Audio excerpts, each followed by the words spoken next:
Just sit right back and hear the tale of a playful trip that started from this tropic port aboard this tiny ship.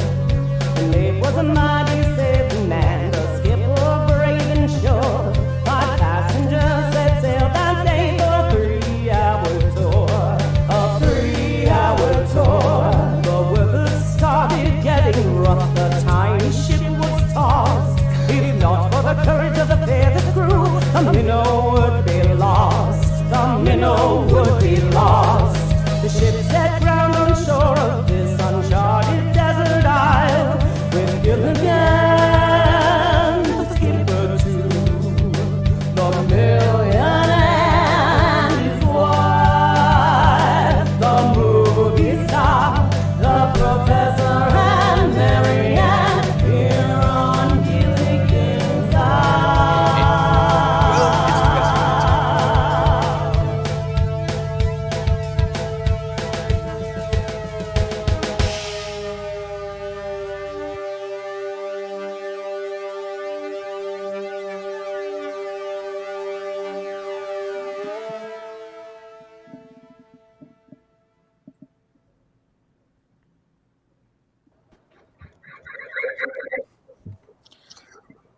Hello and welcome to Gilligan's Island Christmas Special. I suppose that I'm the host, even though this wasn't discussed. I'm John Richardson, and I'm going to be reading the stage directions in this, our fantastic script play. Can everybody hear me? Yes. Awesome, I love you. Earlier there was an issue with the mic. I've changed nothing, and it works now. So let's dive right in. Here we go, episode 12. Birds gotta fly, fish gotta talk. Gilligan's Christmas wish appears to be coming true when a radio broadcast tells them their rescue is imminent. While they wait, they will recall the first days on the island when Gilligan lost the radio and transmitter. So, here we go. This was written by Sherwood Schwartz, Austin Kalish, and of course, good old Elroy Schwartz. Teaser. Fade in. Exterior Gilligan's Island. Establishing shot. Day. Dissolve to exterior camp. On the radio, Jingle Bells plays. Jingle bells, jingle all the way. We pull back to reveal the castaways decorating a Christmas tree made from tropical island parts. First time I ever celebrated Christmas with a bamboo tree. They decorate the tree. And seashells for ornaments. Well, it's the best we could do here on the island. They Right. decorate the tree. Do you know what I want for Christmas? A nice, thick, juicy steak. I know what I want for Christmas, but I don't think Cary Grant will fit in my stocking. Gilligan places a starfish at the top of the tree. You know what I want for Christmas? I wish we could be rescued. What's that, Marianne? I'm having trouble hearing you.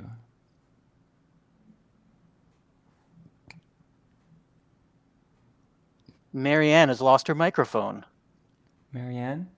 We'll read your lips. Ah. Hello, Marianne. Welcome. Oh, what a wonderful Christmas wish, Gilligan. Perfect. But- Neil. I'm afraid that's asking just a bit too much from old Santa Claus. The radio burst to life. We interrupt this program to bring you a special news. The castaways gather around the radio. Bulletin. A group of castaways was spotted on a small island a short time ago by a Navy weather plane.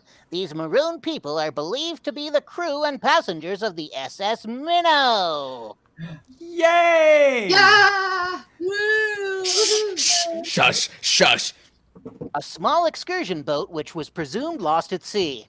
In the event the castaways can hear this broadcast, let me assure them that the Navy destroyer has been dispatched to the area pinpointed by the plane. We now return you to our regular program. It's a miracle! Gilligan, you got what you wished for. What a Christmas present. For Christmas, I want to buy everyone their own island. End of teaser. Fade in. Exterior Ocean Beach day. Skipper and Gilligan build a signal fire with plenty of smoke. Ocean Beach. Nothing but waves all the way to the horizon. Back to the scene. Skipper scans the horizon for a ship.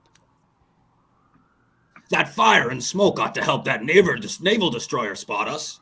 Right, Skipper. Lucky thing I made that Christmas wish, huh? Oh, you're so right, little buddy. I want to tell you, you've had your share of mistakes, but that wish has made up for all of them. Nothing you could do now can make me angry. Thanks, Skipper. Well, let's see if we can spot that ship out there. Hand me the binoculars. Gilligan fishes the binoculars from the smoky signal fire. Oh, come on, Gilligan. I said hand me the binocular. Gilligan retrieves the binoculars from the signal fire. It's very hot, and Gilligan holds it by the cord. Remember what you said, Skipper. You're not gonna get angry at me. Skipper grabs the hot binoculars. You did it, Skipper. You controlled yourself. Congratulations. Thanks, Gilligan. As a matter of fact, we've suffered through worse experiences than this. Remember when we first landed on the island? I sure do. After I lost the anchor and the compass got broken during the storm, I thought we were goners. But we were real lucky, little buddy. I mean, the fact that the tide left us high and dry during the night. Dissolve to a flashback. The beach shows SS Minnow lying in the sand. Skipper sits up and looks around. Skipper sees the SS Minnow is beached. The other castaways sleep soundly. Skipper jumps off the deck. Hey, Gilligan. Skipper lands on the beach and walks around. You know what? We're moving ahead. Skipper keeps talking. Gilligan! I was waking up. Sorry, go on. Hey, Gilligan! Oh my gosh, man overboard! Gilligan dives off the stern. I'll save you, Skipper. Gilligan lies face down in the sand. He lifts his head up to see Skipper. Skipper grabs Gilligan and lifts him by the belt. Gilligan, the minnow's been beached. Beached? When the storm was over and it was calm, you said we'd be home in no time. It may take longer. When the passengers wake up and want to get off at the marina, what are we gonna tell them? I'll think of something. Starboard side of the minnow. Two obvious large holes dominate the starboard side of the hull. Oh, how are we gonna get home? Look at those holes. Back to the scene. The skipper scowls at Gilligan. Skipper grabs the brim of his cap and threatens to hit Gilligan over the head with it. No, Skipper, I'm very happy to be here. I'm so happy I could kiss you. I mean, kiss the ground. This island tastes terrible. The other passengers awake. Oh, Captain. They all join together. Oh, Captain, would you have your man remove our luggage from his vessel? I'd be very happy to, Mr. Howell. Where would you have it removed to? Oh, someplace where the limousine can pick it up and take us to the nearest hotel. That storm drove us hundreds of miles off course. This island doesn't even appear on my naval charts. What the hell? You should have gotten your charts from a more reliable source then. There's no more reliable source than the United States Navy. Oh, yes, there is. The Sunnybrook Yacht Club. That's a laugh track. Come along, lovey.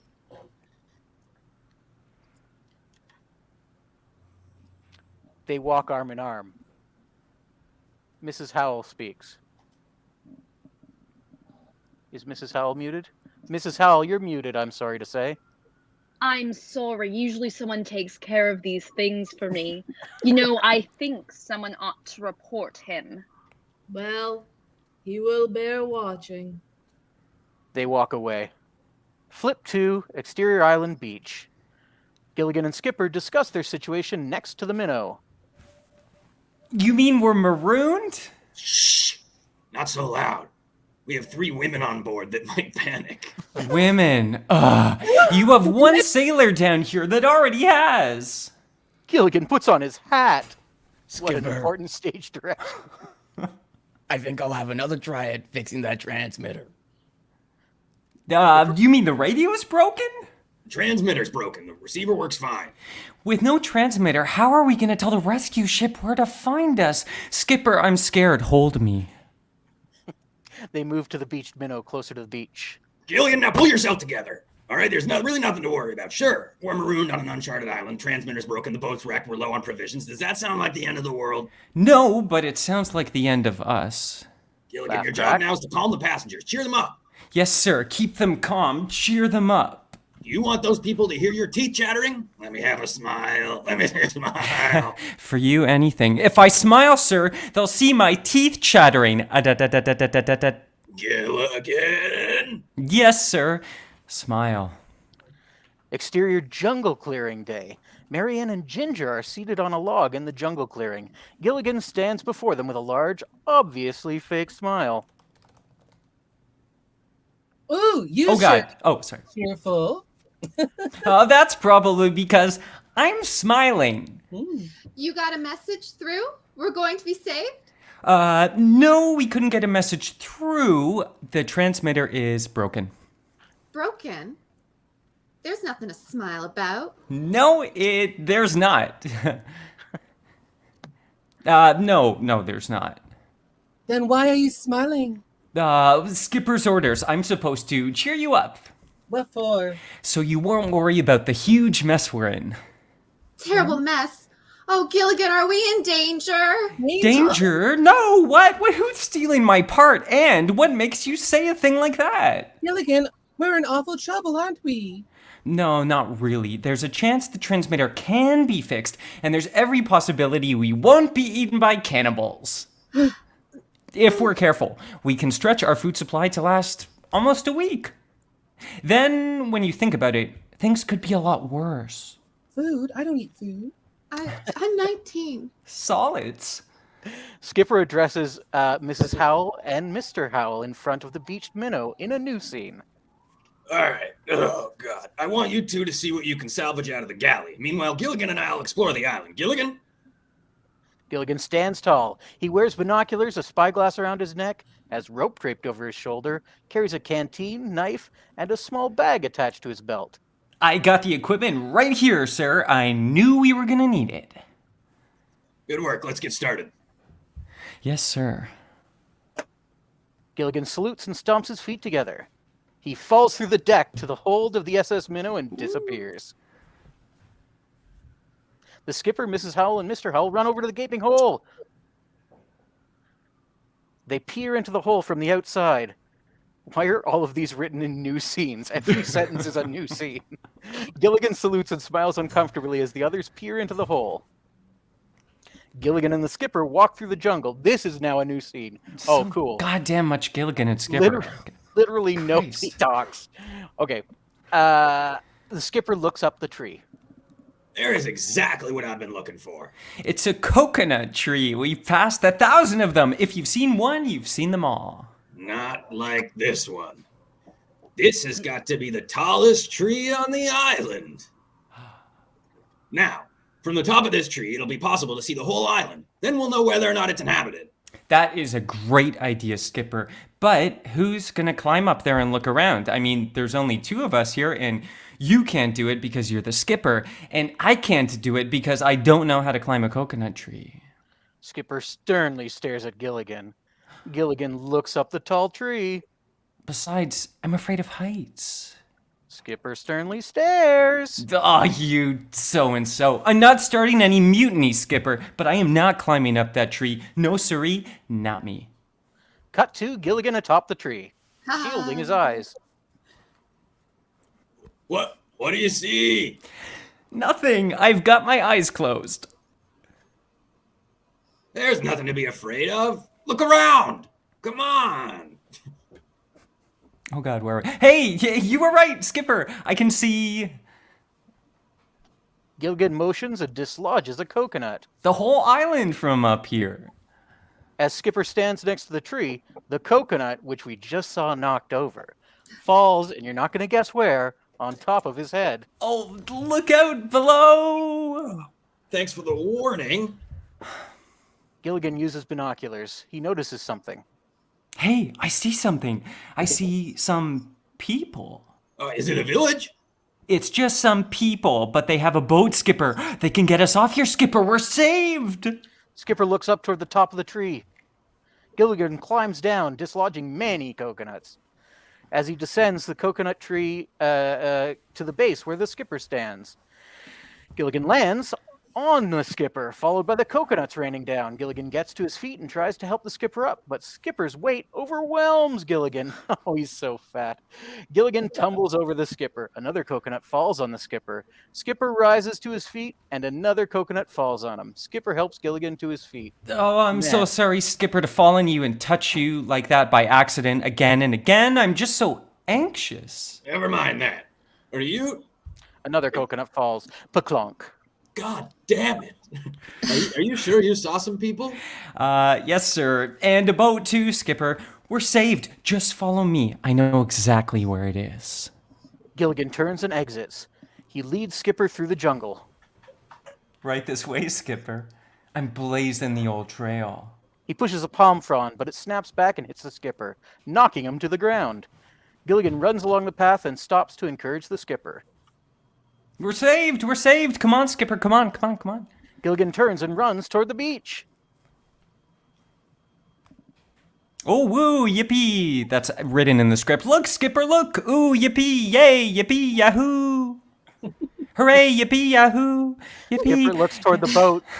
Gilligan notices Skipper's lack of enthusiasm.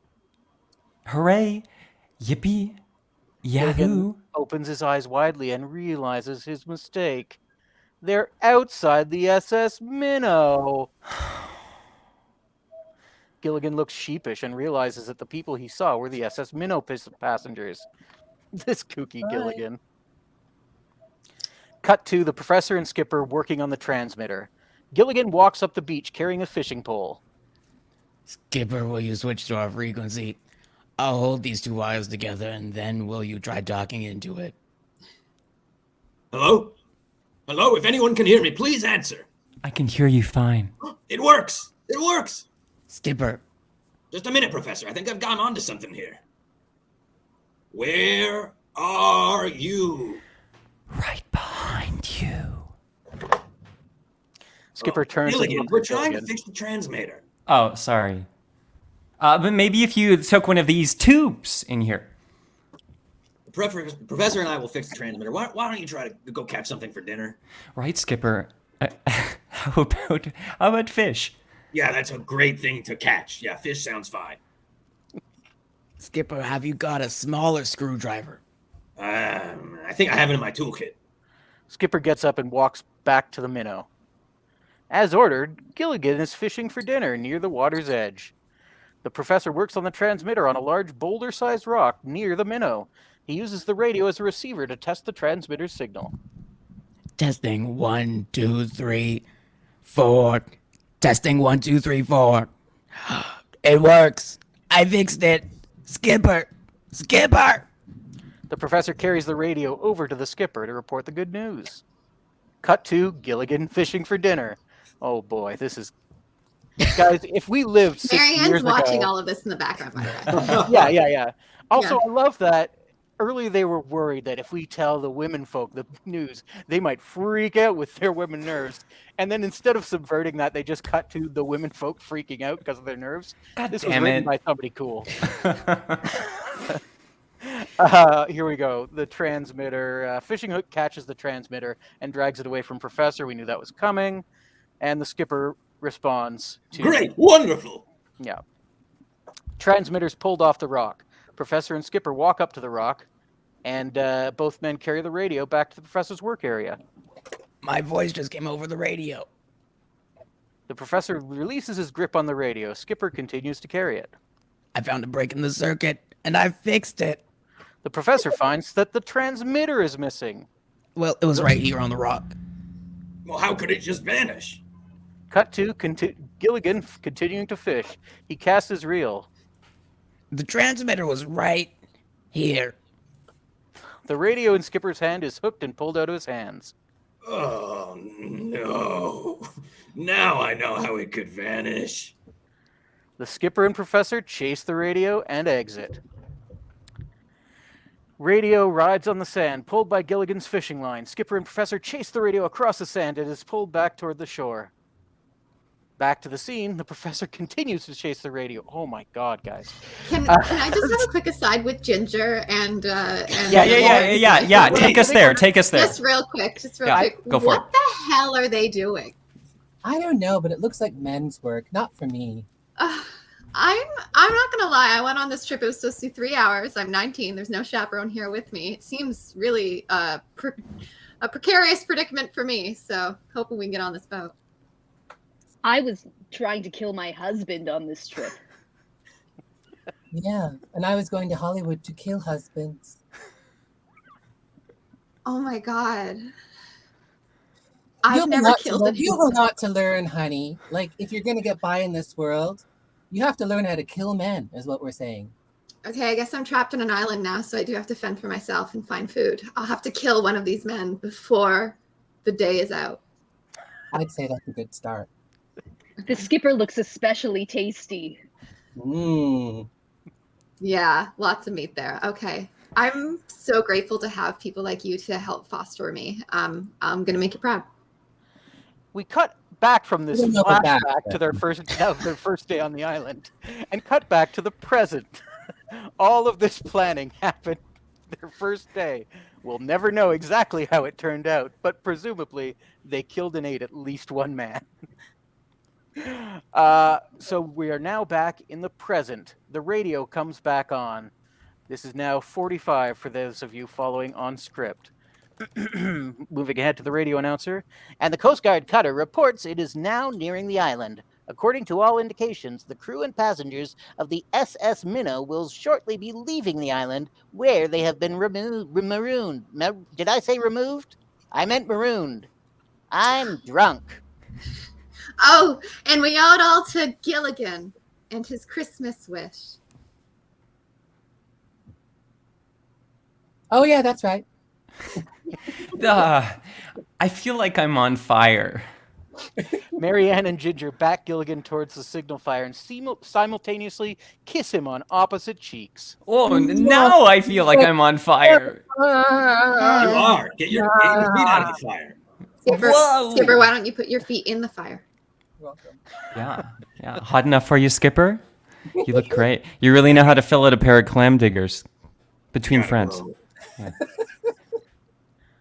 Act 2. Marianne, Skipper, Gilligan, Professor, and Ginger are gathered around their luggage waiting on shore. So here's what I think we've sussed out what the format of this script is. We're going to have several flashbacks. I think what we're going to do is when this next flashback happens, you guys are going to create the flashback instead of reading it off the script. How does that feel for everybody? Let's And then do we it can right skip ahead a little bit faster. Here we go. You're Great. sitting on the edge of the shore, about to go into a flashback.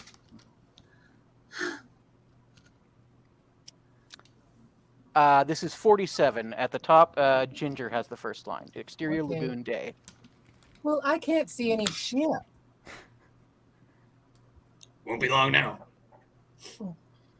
Where's the rescue party? I thought this was an afternoon affair. Should be here any time now. Mr. Howell. Well, I certainly hope so, or I'll have to change into my evening clothes. Oh, good one.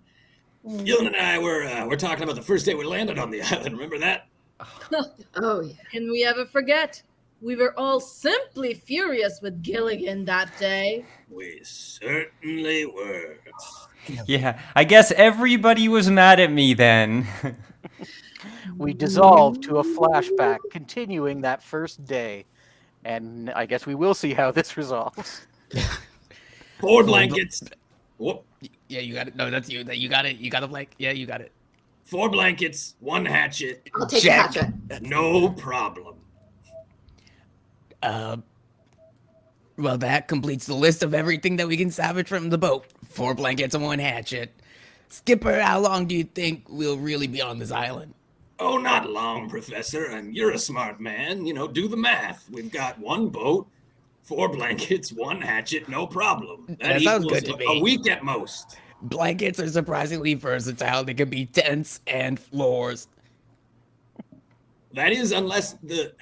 Hey, Professor, come here for a second. Have you gotten the sense that even since we've landed, the women on this island are walking towards you with a fork in one hand and a knife in the other hand and pounding the sand as they do? I got the feeling. Hi, just going to get some ham. Oh, great idea. Do you want anything to glaze it? I found a pineapple we can rub. Yeah, maybe some man meat. Skipper, do you want to eat this entire pineapple for me? Oh God, yes, I'm hungry. That would be Okay. great. Let me just You eat look this. so Good of you, attractive with that in your mouth. Yeah. And just as a side note, does anyone know what laws govern this jurisdiction? Like, this would be international waters, or is it something else? I think anything goes. I don't know, but Professor, you're the professor. I wrote this book once. I was in a movie, actually. It was called Lord of the Flies. I played a fly, and I don't think any of those boys went to jail for killing people, so... No. Well, this is America. The more money you have, the more you can kill. So anyway, I'm not sure we're in America anymore, actually. Is this not America? Where? Quick aside, what is the genre of this program, and who is? Am I gravelly? I'm glad. I feel like the skipper is the gravelly one, and I just wanted to do a quick side note before we jump in right back into this. What I wouldn't do for a lozenge, me too. So let's go right into our conversation, Professor, and I'll start with a salutation. Hi. Oh, hi, Gilligan. Gilligan? We've got to use these very sparingly. What's happening to everyone's voice? Skipper, why don't you two get a fire started? I'll go help the others gather more wood so we can keep it going. Good idea, Professor. Well, don't just stand here. Get some brush for the fire. Where the hell are we? Here we go. We're coming up. Aye, sir. You're swimming in the wind. Aye, sir. We're coming up on 49 now. I was scrolling down to see if we could find a place to jump to. You know what? Let's jump right back in here at 49. I blame myself. Aye, sir. Gilligan sits in front of a small pile of wood brush. Skipper enters from the jungle. And I stab him in the back. What? Oh. My best back. I'm sorry. No! I thought you were a canned ham. Oh, my mistake. Oh my God, Skipper, let me get that out of your back. Hold still. Oh, please. This is my back that I use the most. Oh, it's quite shapely. And I mean that as a compliment. All right. Gilligan, just get the knife out. Once we get the knife out and he recovers. So is that fire ready to start yet, Gilligan? Is that fire ready to start yet? To cook, Skipper? I mean, for heat? Yeah, the fire's ready to start. Hey, whoever asks. Cool. How's your back, Skip? You good? I just got stabbed in the back. I'm not good. It's been 30 seconds. Later that day, the skipper is still bleeding. He's trying to set up a tent. He's lying on the ground in agony and slowly trying to hit a mallet. This is number 50. We're jumping to the next scene. Skipper, I heard in times of crisis, we should both take off our clothes and get in a sleeping bag together. Well, I've never listened to you before, Gilligan, and it seems like now is a good time to start. Sounds good. Get a sleeping bag. Okay. I'm in. We're both in. Well, this is awfully tight. And now I have something else I've just thought of. Skipper, can I help you? No, Gilligan, I'm fine. Don't worry about me. Please. It's no use, Gilligan. You're just plain old bad luck to me. Every time I'm about to do something, if I'm on the ocean, I crash into an island. If I'm near a woman, she stabs me in the back. You're a bad luck. Yes, sir. That's me. I mean, as long as that can be something to you, I guess that's fine. But remember that time I was just rolling across the deck and I pulled you out of the way and saved your life from that thing? Cut to the women. Girls, I stabbed him in the back. Now you have to do your part and stab him in the back again. Okay, I was confused. I thought I would just straight up take him at one shot, but you do it slowly over many stabs. Okay. Honey, death of 1,000 cuts. Okay, we're going to cut to a montage. In each scene, the skipper will be met by a different woman, and they will have a quick interaction. The skipper is hanging up a hammock, and Mrs. Howell walks up. Oh my God, this is the worst thing I could have done with a stabbed back. Oh, hello there, Mr. Skipper. Hi, Miss Howell. How you doing? I'm wonderful. Thank you for asking. I just happened to find this old gun in the sand, and I've noticed you've been really emotional. So just to keep everyone on track and make sure nobody panics, I just wanted to put a bullet between your eyes, okay? Wait, what? Yeah, I'm gonna put a bullet between your eyes. So I'm really bad at shooting those, so it might hit you in the hand. Whatever, someone else will be here to clean it up, though. Okay? What? Okay, here we go. Hold I'm on. about to shoot this. Hold on. We cut to the skipper with a tourniquet around his arm, and he can barely move it. With his other good arm, he's trying to dig a hole for a latrine. And Marianne walks up. Oh, Skipper, I heard. I'm so sorry about your arm. She Can I shot me do in the anything arm. for you? Oh, I know. I heard. Here, I was going to come take a look at it. I'm just going Oh, to thank press you. my thumb into the wound as hard as I can. How Ow! does that hurt? Ow! This is not helping, Marianne. It's not? Oh, no. Oh. Wait, what if I go deeper in? Oh no! You- You'd think that would help, but actually, it's hurting more. You know what? I think it's my bad. I think we should take the focus off of it. So I'm just going to stab you quick in the thigh. Good God! What did Okay. I do to deserve this? You're looking really delicious. Okay, I have to go. Cut Okay, I'll to keep Skipper. trying to dig this latrine for all Cut of to us. Skipper over a fire, being roasted with a pineapple in his mouth, and all the women are around. Yeah. Well, that's fun. I can't believe they fell for it. As if you could get this missing on a 3-hour tour.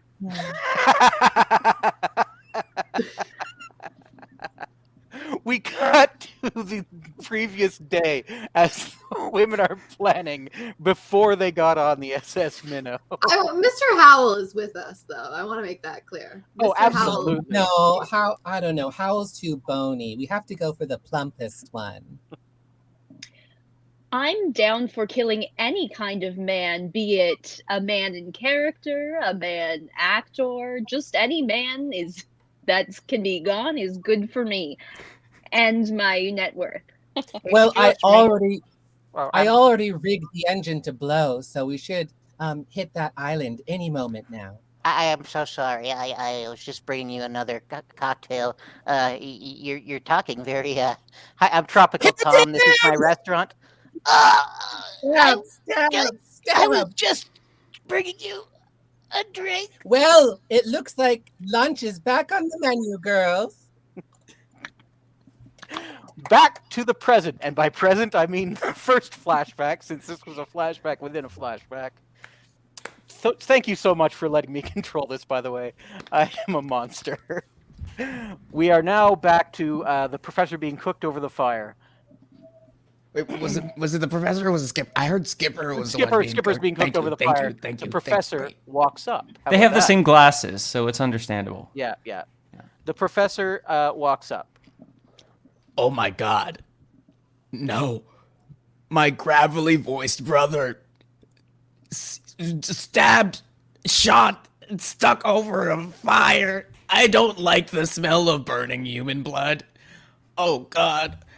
Professor kneels down onto the sand and starts crying, and his tears make a little pool in the sand. No. I will take revenge. I will murder everyone who has murdered anyone else on this island, and I'll use my wits and my old person muscles to do anything I can to make this happen. The professor. And then I stab him in the back. The You professor. think you get us, do ya? You I think can your get old you. muscles could have taken on women's superiority? I can take you. The professor lurches. The professor lurches forward to remove the knife from his back, and he turns around and he pops up with a contraption. It's like a gun type thing, but made out of bad parts, and shoots Ginger right in the stomach. Ow! All right. My boob! Thank God it's just silicone. Let's They see what. take you down. I take the knife and I slash it into your neck again. Laugh track. Laugh track. Okay, take Meanwhile, Gilligan is fishing and is joined by Mr. Howell. We're still abandoning the script for the moment. I'll find a way for us to get back in, but let's have a scene with Gilligan and Mr. Howell. Mr. Howell, can I tell you a secret? Of course. Well, actually, I've got two. Oh, okay. The first one is I totally have this thing for Skipper. Has anyone picked up on that? I don't think Yes. that's a secret, Gilligan. Everyone walks on, and we're just like, yes. What? But I've been so cool about it. Anyway, something about this island just makes me feel like I can plug into the real me. And at first I was sad we were here, but now I think this is my chance. Well, I'm happy for you, I guess. Everyone comes into that time in their life where they explore and find out who they really are, and I support that. You wouldn't think I would, because I am a terrible old rich white man is the energy I'm getting. But I think I think I'm okay with it. I don't know. Have you and Miss Howell? It's great she still goes by Miss, by the way. Have you and Miss Howell ever experimented with stuff that someone else told you was wrong? No. We are not. No. We are just vanilla from top to bottom. We like to keep it total white bread at all times. It's good. We like it that way. That sounds like, passable, I suppose. It's the only way I can stay rich. Well, as someone who's already landed a spouse, how do you think I can get the Skipper to really go for me? Because I don't think I'm his type at the moment. Well, as I previously mentioned, being rich does help. Okay, I can't do that one. Oh, well, then, I don't know. Go to a speed dating night, maybe? With the Skipper? Do they have those on the island? I think they have options. Oh my god, island speed dating. That's amazing! Yeah. As they continue their conversation, Gilligan catches a fish, pulls out a big fish. I'm cutting down to 59, folks. And the fish has the sound of a radio emerging from it, almost as if the missing transmitter earlier was eaten by a fish. What? The sound comes out of the fish's mouth. And now it's time for your daily exercise again. Open the windows, take a deep breath, and let good old Tropical Tom help you stay in shape. That's right, Tropical Tom of Tropical Tom's Restaurant. Oh. You may have heard that I was attacked a few days ago, but I'm back and better than ever. First, let's try a simple knee bend. Okay. Hands on your hips, bend at the knees, and here we go. 1, 2, 3, 4. 1, 2, 3, 4. Oh my God, this was entertainment in the 1950s. 1, 2, 3, 4. Come on, let's get with it. Who, me? I mean you, yes. The This Gilligan goes on for a knees. long time. Like I so exercise, friggin' long, I right? exercise, I get strong, so Skipper will love me. Gilligan finally realizes once once he finishes the whole exercise routine, which apparently is several pages, 7 hours later. it turns into marching band music, and Gilligan realizes it's a radio. What the hell? Oh my god, there's a radio in this fish. The radio! The fish must have swallowed the radio! And Mantle hit a bunt single and caught the infield landing. They were expecting him to hit away. This puts men on first and third with one out, with Roger Maris coming up to bat. Come on, Roger, get a hit. The radio. I've got to tell them I caught the radio. Everyone. And then also on the radio, you hear Ginger's voice. Oh, you want a hit? I'll give you a hit. What? Max the guy on the radio. Oh my god, it hit me through the... What's up, baseball fans? It's me, Ginger, the star. Yeah, I'm here too. Jesus. Baseball sucks. Go women. And then clip. That's We very interrupt the program due to technical progressive. difficulties.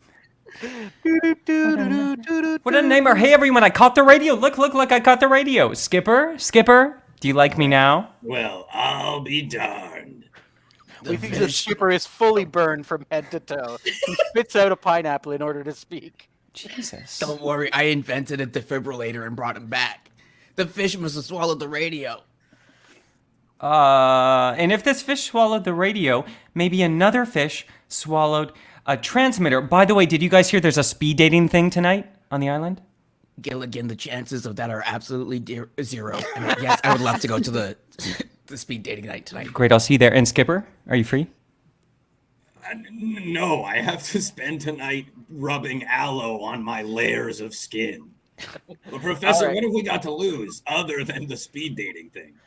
So let's go get the rest of these fish. Yeah. In the next scene, we see that the professor is ordering people to squeeze all of the fish they've caught to try and find the transmitter. That's going to happen at the same time that we ignore the dialogue and instead have a speed dating scene while squeezing fish. You know, I thought this was going to be hard, but they just mush. Okay. Yeah, it's like there's no bones at all. How did he get out of his ropes? Did his skin just fall off and he slithered away? Yeah. Okay, that's understandable. Yeah. Yeah. I gotta say, like, even still just tendon and some loose, scaly bones, I'm still totally into him.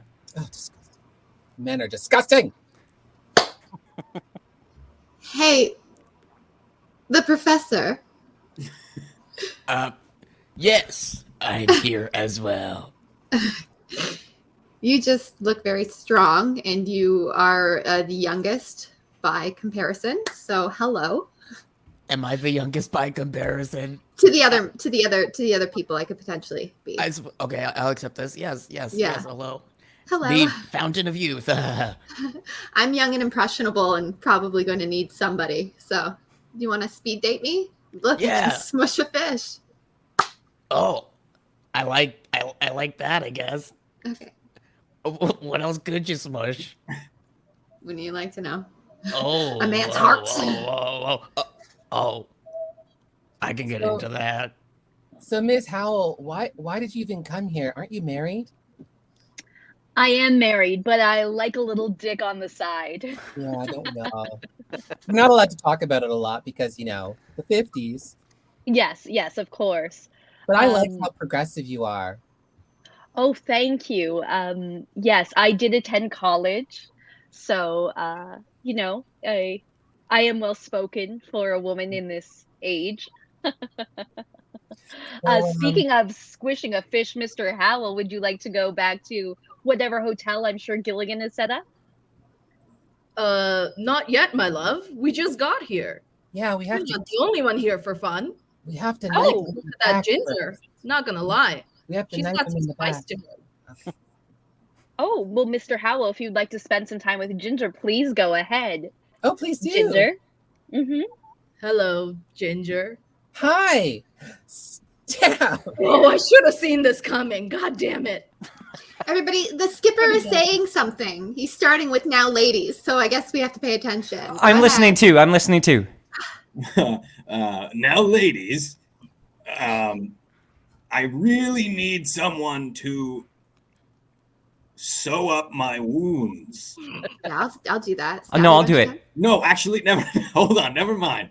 I don't need any nefarious women to sew up my wounds because I'm afraid they're going to stab me again. I just need maybe a doctor or professor. Is there something you can do?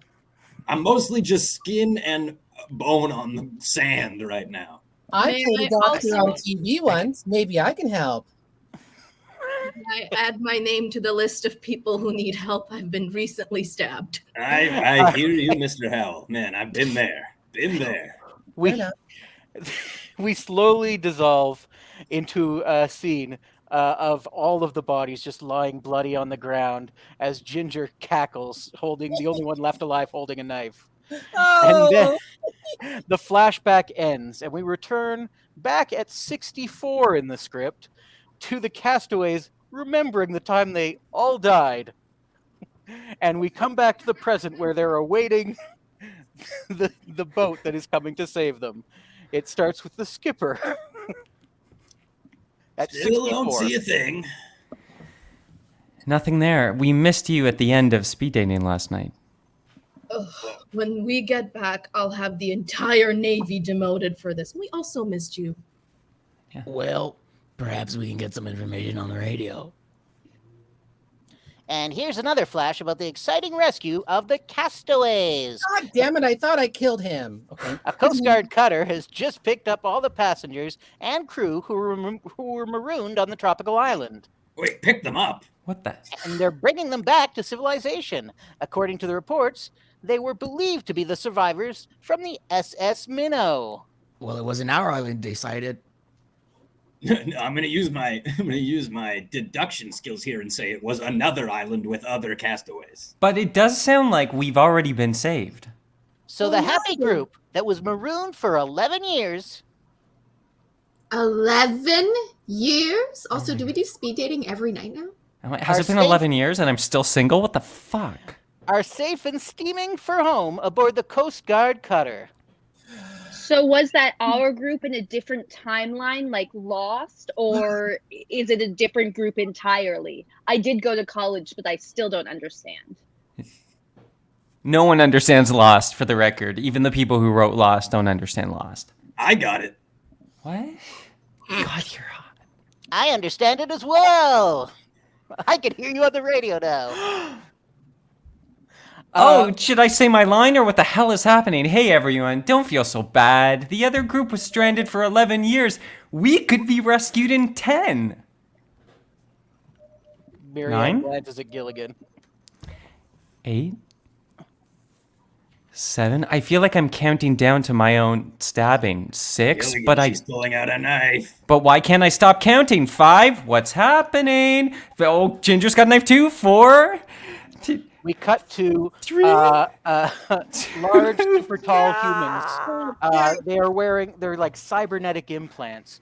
And we see them monitoring all of the castaways strapped in to AI systems. It looks like they've discovered that they're dying over and over again, Neeflop. Anything we should do to reset their memories again? Don't worry, I'm Agent Ginger. I'll go in and kill them again. Thank you, Ginger. If it wasn't No problem. for you, I enjoy they my would... work. Well, you're the best at it. Sending in Ginger to once again murder the castaways and reset them back to 0. I've got my lucky knife. Woo! And that's how Gilligan's Island episode 12 ended. Merry Christmas. That's right. Merry Christmas. Merry Christmas. Just as the Bible story foretold. What about the part when actual Santa Claus comes in? We shouldn't have skipped that part. We haven't skipped that part. It's the last scene here. So let's come in. Exterior Camp Night 66. It's the last page. Epilogue. It's Christmas Eve, and boy, do I have a present for all of you. Okay. And we're still on this island. Yes, I thought for sure we'd be home by now. I'm so sorry. Gilligan, it's not your fault. Santa Claus appears from the jungle, ringing a bell. Oh, Merry Christmas! Merry Christmas to you all, oh, Santa. Well, thank you, Santa. Why am I trying to do your voice? But would you care to tell us what we have to be merry about? Well, certainly, good sir. After all, you might have been lost at sea and never reached this island. Oh my God, he's right. You're not going to get it. Would you shut up? No. That's right. Or you might have hit an island that had no food or water, oh, Santa. That's right, Santa. Or you might have all been enemies by now instead of the family group that you are, who all learned to get along so well, oh, Santa. By George, this bearded gentleman is right. In case anybody's watching, this is actually the script. Santa wanders in out of nowhere and starts giving them a moral, and no one questions it. That other part about the future was not in the script. If only Santa could have taken us away on his sleigh. Oh, remember, be good of spirit. I'm going to ignore that. Bye-bye. Oh, Santa! Oh. Santa, take me with you. I love you. Just coming out of the jungle. What's everybody looking at? You'll never believe it, Skipper. You'll never believe it, but they'll tell you all about it at speed dating tonight for once. Gilligan, Come I think on. we have to have a conversation. Come on, big guy. I'm gonna break you down. No, that's not the conversation I want to have. You gotta let this go. Son of guess who's got a knife now, you son of a bitch! Okay, but we all have to say Merry Christmas to each other, just like it says in the Christmas, because it's really stupid. Yes, You'll we'll let- do yeah, all the Merry Merry Christmas. Christmases. Merry Christmas, Gilligan. Thank you. Merry Christmas again. Merry Christmas, Skipper. Merry Christmas. The sound of sleigh bells comes from above. Merry Christmas. Gilligan and Skipper look up and can't believe what they see. Merry Christmas. Merry Christmas. This is fucking bullshit. Just sit right back and you'll hear the tale of a plain old trip